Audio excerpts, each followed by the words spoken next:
To my YouTube channel, One Race, Human Race, All Human. Today is Sunday, September 19th, 2021. I'm not out to punish anyone. I'm a capitalist. If you can make $1 million or $1 billion, that's great. God bless you. All I'm asking is you pay your fair share. Pay your fair share. Just like middle-class folks do. While he did not wear it, the president's economic message Thursday sounded a lot like the message stitched onto AOC's Met Gala dress: tax the rich. It's long been the New York Congresswoman's platform. As the New York Times argues, her appearance at the gala was a test within itself of, quote, whether she is viewed as fighting for the people or aligning with the elites. The designer of the dress, Aurora James, says it is a test they prepared for. We spoke on Thursday this week about how that dress came about and about James's push for equity inside her industry, work that has landed her on Time's list of the 100 most influential people of 2021. So let's talk about the dress that everyone's talking about. How did the partnership with the Congresswoman come about? Well, we were introduced in July, and, I was a little bit nervous, quite frankly, at this prospect of dressing her for the Met Gala. And as a designer, I really wanted to create something that really honored her. I wanted to think a lot about what it means to be a congresswoman like her in 2021. And then how does that person then attend an event as exclusive as the Met Gala? When you say to be that person in 2021, why is that relevant? Because, I think it's changing, right? I think how we view politicians has changed so much, especially over the past, 4 or 5 years. And she is so outspoken and people love her so much for that. So I wanted to honor her. She's also very young, right? And I wanted to make sure that we kind of walked a line between honoring who she is as a congresswoman, but also understanding that she's a woman. And as a woman, people are actively trying to police her body and what she wears and all of these things. And ultimately, she needs to own that on her own. And I think we did by using it as a canvas. Was there a part of you that thought, no, we can't do that?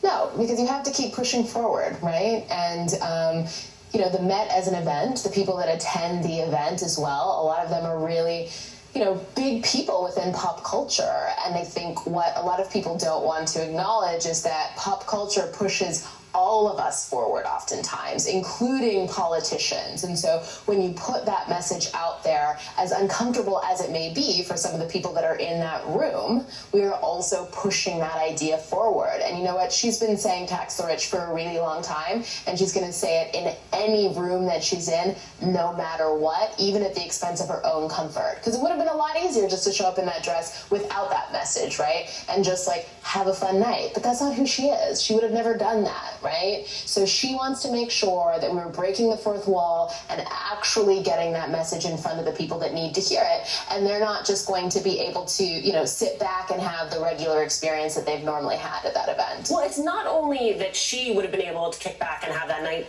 you as well. I mean, I am intrigued by the fact that there was no trepidation on your part, knowing what the conversation would be on the other side of this. Where does that sense of chutzpah come from? The fact that I love this country, to be frank.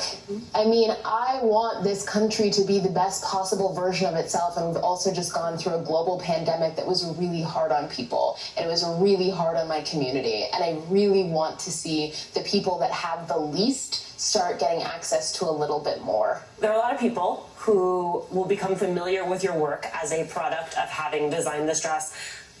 But your work has always been political, both in terms of your design, your focus on sustainability, and then the actual work you have done outside of that. I'm thinking, for example, of the 15% pledge. Can you talk us through what the 15% pledge is and why you felt it was necessary in the moment in which you conceptualized it? A couple days after George Floyd was murdered, I was seeing the news just like we all were. All of these companies were making these commitments, or saying, I stand with Black people and, Black Lives Matter and all of that, but they weren't actually doing anything to help people or to change the situation that this country was in.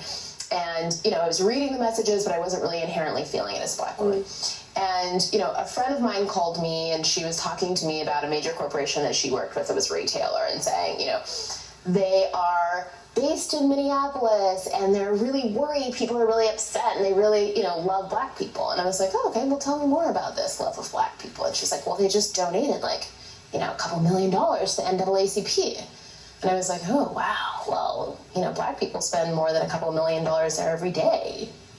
So is that really enough? And she's like, well, I think they have a couple products there that are actually owned by black entrepreneurs. And I was like, oh, are we supposed to be grateful for that they happen to stock a couple of products made by black people that are targeted at black people? That kind of just feels like good business. And she was like, well, what would you want them to do?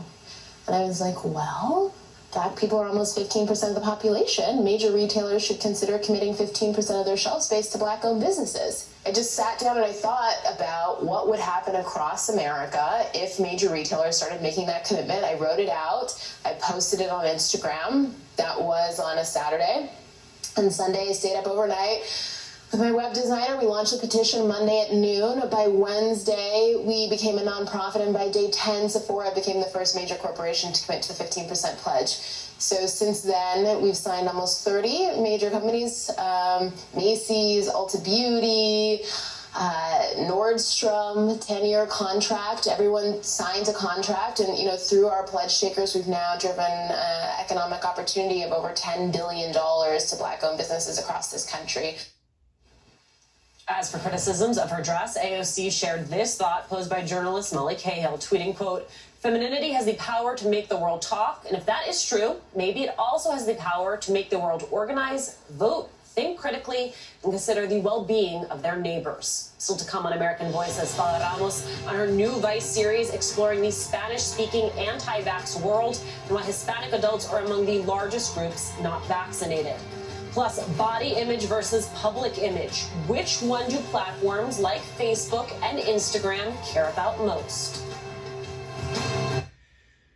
Thank you for being on my YouTube channel, One Race, a Human Race, All Human. Everyone on this planet known as Earth has a right to life, liberty, pursuit of happiness, to be the best they can be. Christ loves everyone. He died and rose from the grave for everyone. And he wants you to have life and have it more abundantly, to the highest, to the fullest, to the best.